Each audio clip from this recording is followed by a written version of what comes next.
50 million barrels of sanctioned Venezuelan oil for the United States, and a new requirement for Venezuela: remove Chinese, Russian, and Iranian influence from its land. These are the latest conditions set by the Trump administration for Venezuela's leaders, following the capture and arrest of Nicolas Maduro. So what happens next? How will all of this unfold? Joining us is former federal prosecutor John Deaton. Okay, John, is this all about combating narco trafficking, controlling oil, or kicking China, Russia, and Iran out of the Western Hemisphere? Well, I think it's a little bit of everything, but this is what I would like to go back to. Let's go back to when Barack Obama declared that, signed an executive order stating that Venezuela and Maduro were a, quote, unusual and extraordinary threat to national security and foreign policy of the United States. That was under Barack Obama. And then under Biden stated that this was Maduro had stolen an election, was a threat, needed to be removed. The Democrats, Chuck Schumer, complained that Trump didn't do enough against Maduro in his first term. And now all of a sudden it's all about oil, and you'd act like we kidnapped a civic person in a sovereign land. And I think this was the right thing to do. The military operation from a Marine perspective was legendary. It's almost like we kidnapped another Maryland dad. What are your thoughts on the interim president, Delcy Rodriguez? Her family had close ties to former communist President Hugo Chavez, and she's a friend or a foe to the U.S. What do you think? I think the United States is treating her at arm's length.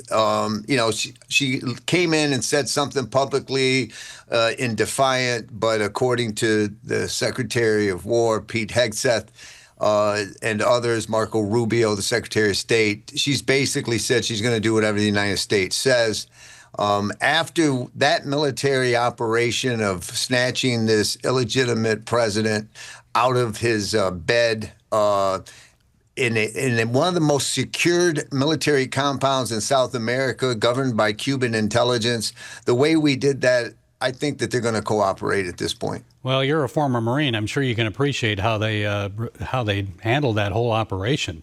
It was flawless, wasn't it? Absolutely legendary. It's like a master class in military operation. And it just goes to show you, when you give our special forces a clear objective with the total support of the commander-in-chief, you see what could happen. And you mentioned earlier about the Democrats and their criticism about the capture of Maduro, saying the military operation was illegal. They say it violated the Constitution and international law. What do you say as an attorney?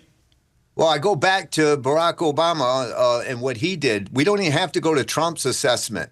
We go back to Barack Obama declaring it a threat to national security, Venezuela and Maduro, and employing sanctions under Article 2 of the United States Constitution. It states that the president can use military assets to protect important interests of national security.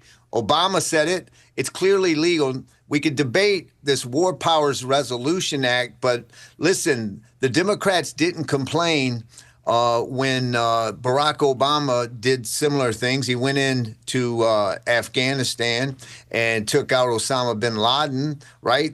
He didn't get approval by Congress to do that. When you look at the drone strikes that he employed, he didn't get approval to do that. The case against Maduro seems a lot more complex than the issues raised in the Manuel Noriega capture and trial of 35 years ago. So what's the difference, John? What must the prosecutor do to get a conviction?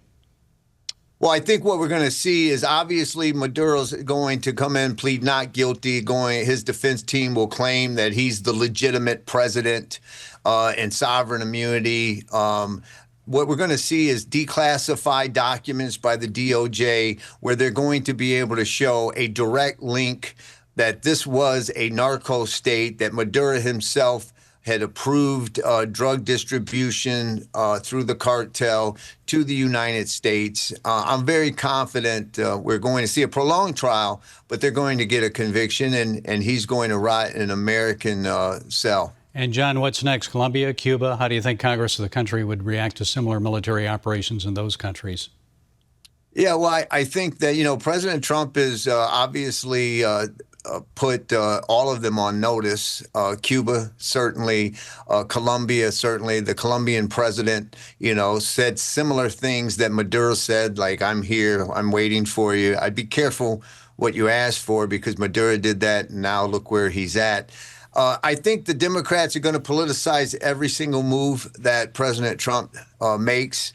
He even brought it up that if he loses in the midterms, if he loses control of the House or the Senate in the midterms, they'll probably seek impeachment. They're going to politicize every event, but you cannot state with any objectivity or with any credibility that Venezuela was not in the national interest of the United States. Every president since Trump, Biden, Obama said it.